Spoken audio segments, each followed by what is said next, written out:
Hi LEGO fans! After focusing on some smaller builds, it's big project time again. I'm attempting my second modular building, and today I'm going to unbox, speed build and review set number 10251 Brick Bank from LEGO Creator Expert. With 2,380 pieces, this is exactly 100 pieces smaller than the Downtown Diner set which I completed a few weeks ago. And I've already raised a section of LEGO City next to the Downtown Diner to accommodate the Brick Bank. Like all of the modular buildings, this is a very large and detailed construction. It's built on a 10-inch by 10-inch sand base plate and stands 10 inches tall. The part count includes 5 minifigures, we've got 3 bank employees, a mother and a child. Turning over to the back of the box, we can see this is very busy, reflecting all of the detail inside the set. We can also see how the Brick Bank looks when combined with 2 of the modular buildings. On the far left is set number 10243, the Parisian restaurant from 2014. And sandwiched between that and the Brick Bank is set number 10246, the detective's office, which was released in 2015. LEGO release a new modular building every year, and these have a long shelf life. In fact, all 3 of these sets from 2014, 15 and 16 are still available at the LEGO store, as are Assembly Square and Downtown Diner. As the name modular building suggests, this is modular and can be broken into 3 different parts. At ground level, we've got the main banking hall and a small laundromat. On level 2, we've got office space overlooking the main atrium. And finally, there's a detachable rooftop. There's a pulley system mounted on the side above the laundromat, although it's not clear why they would want to be winching up washing machine parts. The bank features a vault filled with cash and gold. There's a banking hall staffed with tellers and somebody taking pictures. The mezzanine level that overlooks the main banking hall contains a decorative chandelier. There's office space complete with a coffee machine and money counter, and I'm a little concerned about this bank employee. Why is he burning evidence? Upstairs, the customer who was taking photographs seems to be making friends with the manager, and she's taking more photographs up on the roof together with the bank employee who seems to have acquired a rope.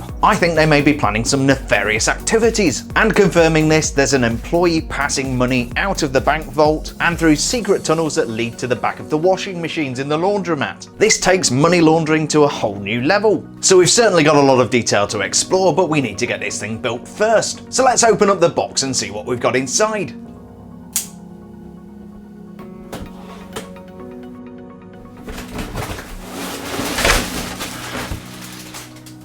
Here's everything that came inside the box. We've got 19 bags of LEGO numbered for stages 1 through 4, a 170-page instruction manual, and a 1024 stud sand base plate. I'm going to go ahead and put together the Brick Bank. This is probably going to take about 6 hours, but I'm going to roll it up for you, the people, into a 3-minute speed build.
And here's the completed brick bank. Like any modular building, there is a lot of detail on the outside and on the inside. So there is quite a considerable investment in time required to put one of these together. In this case, brick bank took about 5 hours and 20 minutes to complete. This is going to be a comprehensive review of brick bank, starting with the exterior detail, and then we'll have a good dig around inside and uncover all the secrets. The bank is built on a corner plot, which will definitely influence how you display this alongside other modular buildings. From this side you can see the main entrance to the bank and get a good overview of the impressive architecture. In front of the main doors, somebody looks very happy to be receiving a novelty oversized check, but we're going to come back to them later.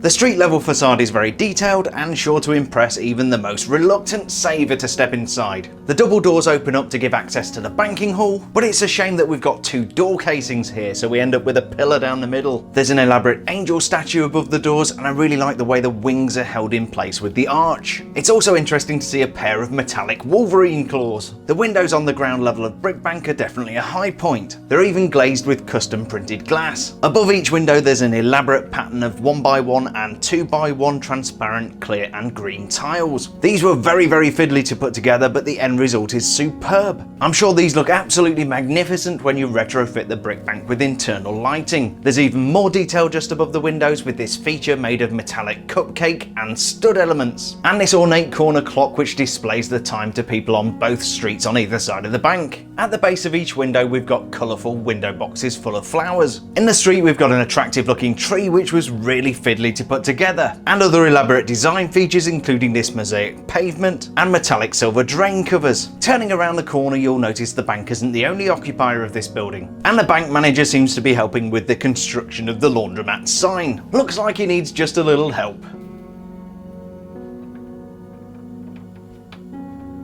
From street level we can take another look at the frontage of the building. We've got more stained glass, more silver cupcakes, and I almost forgot to mention that the lower part of the building is clad in these bullion elements. There's an elegant bench so that passers-by can take the weight off their feet or maybe chat with a friend under the warm glow of the street light. This definitely isn't the typical kind of business you would see next door to a bank. I mean money and laundry, are you with me? We've got a really nice custom printed window with a cheesy open sign, the business name, Soap and Suds, and a list of services offered: wash, dry, fold, 24-hour service. The sign is super cool and I really like the use of the pair of pants and the washing machine to make up the laundromat sign. We'll explore inside the laundromat in just a couple of minutes. Looking up we've got an equally grand facade for the bank and a slightly more utilitarian feel for the office space above the laundromat. This certainly has more the look of a wooden construction versus the stone pillars for the bank. The other side of the bank looks equally impressive with double height windows and arched windows at the top. There's also a decorative balcony, and if you look really closely you might be able to see the elaborate chandelier behind the large window. It's also really nice to get those very elaborate railing pieces. The decoration continues all the way to the roofline and makes use of some interesting elements. The railing, for instance, incorporates a whole lot of pulley elements, and I can't quite put my finger on where I've seen those elements used to make the shield before,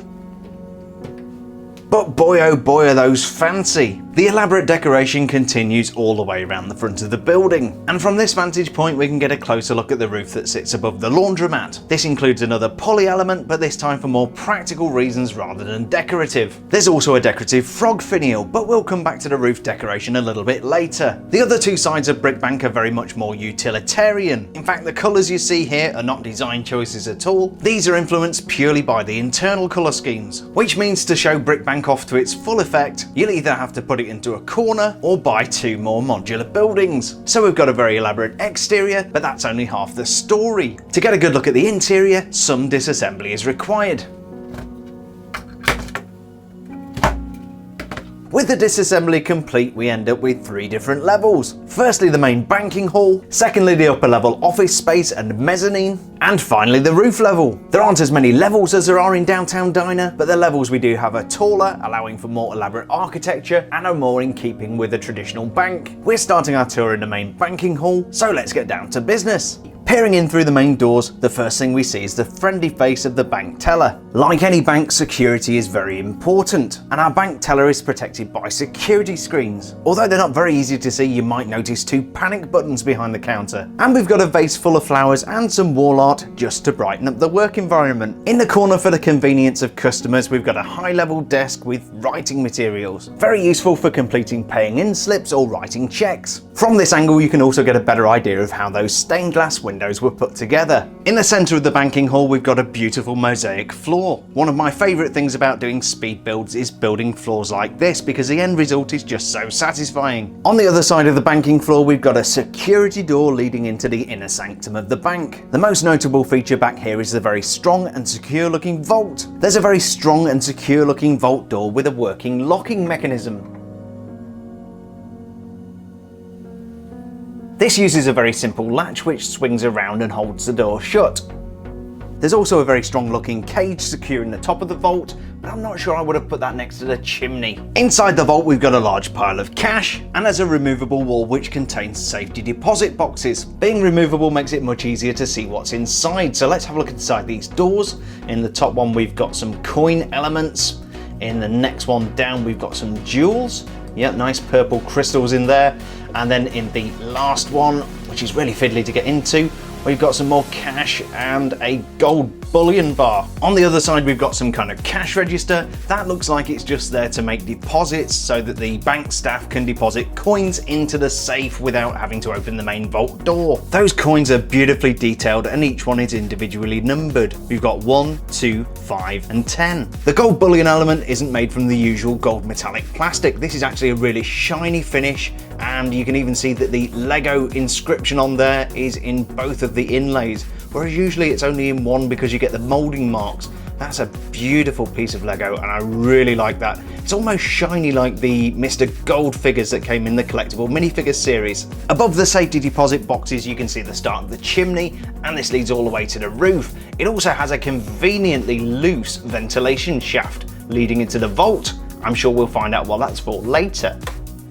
Before we venture upstairs, we need to take a look at the laundromat. Looking in through the door, you can see the bank of 4 washing machines and dryers. Those are located on the back of the removable wall, which also conveniently houses the safety deposit boxes. The washing machines and dryers look innocent enough, and there's a canister of washing powder, but these hide a secret entrance into the vault. The secret passage is revealed by opening up the large door on the reverse, and if we tip that forward, you can see light shining through the washing machine on the other side. We can then use that hatch to pass cash and other valuables through the washing machine and into the vault, or vice versa. Aside from the money laundering equipment, the laundromat is quite utilitarian. There's a decorative tiled floor, somewhere to sit and watch the clock as the clothes spin around, and a copy of the Daily Babbler pinned above the folding table. That concludes our tour of the banking hall, so let's make our way up the stairs to the office space above. This level contains 2 offices and a balcony overlooking the banking hall. In the office immediately above the stairs, we've got a bank worker waiting to help. He's got a desk equipped with a desk lamp and the obligatory coffee mug, and I'm not sure whether that's a laptop computer or a device for printing addresses onto envelopes. One thing's for certain at the Brick Bank, you're assured of a warm welcome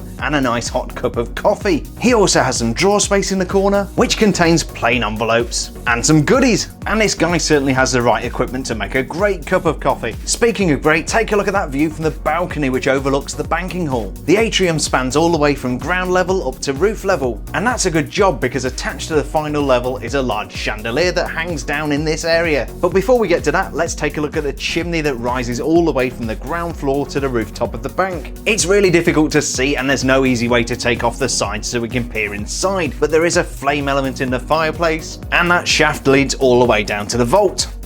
Next door we've got another more private office, and I'm going to assume that guy is the bank manager. His office definitely has a higher quality of finish, and it includes some art which looks like the founder of the bank, and a much fancier desk with expensive desk lamp, handwritten envelopes and a wax seal. He also gets the best view with full-length windows overlooking the banking hall, and his office contains a very expensive looking bust of a parrot. With our tour of the second floor complete, let's take the stairs to the roof level. The stairs lead up to a door that opens up out onto the roof, and there are a couple of familiar faces up here who don't look too impressed to be caught in the act. The rooftop has 2 distinctive levels, a lower level which provides access to the chimney, and an upper level complete with large skylight which allows light into the banking atrium. As you've probably figured out, that chimney leads all the way down to the bank's vault. And that might explain why these guys are up here with a rope. Beyond the chimney you can see the anchor point for the large chandelier that hangs within the atrium. In fact, it hangs immediately below this large skylight to reflect sunlight coming in through the roof. It's just really awkward to show on camera. To do that we need to get up underneath the roof, and as you can see the chandelier is hanging by a pendulum. In fact, it's much easier to show if I just remove it all together. We've got a large chandelier with lots of clear crystal elements. Another aspect of this part of the build that's really difficult to show is the construction of the roof. To do that I've had to remove the roof and turn it upside down. Inside you'll see two large white arches and these curved brown supports. It's great to see some really traditional architecture in use here. From this point we can also see the back of the railings that encircle the top of the upper part of the roof, and by removing these tiles on the top we can get access to the decorative elements underneath. In total we've got 16 of these pulley elements used to add a decorative feature to the roof. So what are these guys doing up here and why do they have that long rope? I'm sure it's very obvious really, but I like to have fun with these sets. And now we know why that lady with red hair was taking so many photos. The chimney provides a useful entry point for our felonious minifigures to get all the way down into the vault and out through that conveniently unsecured grate. I'm beginning to suspect this might be an inside job.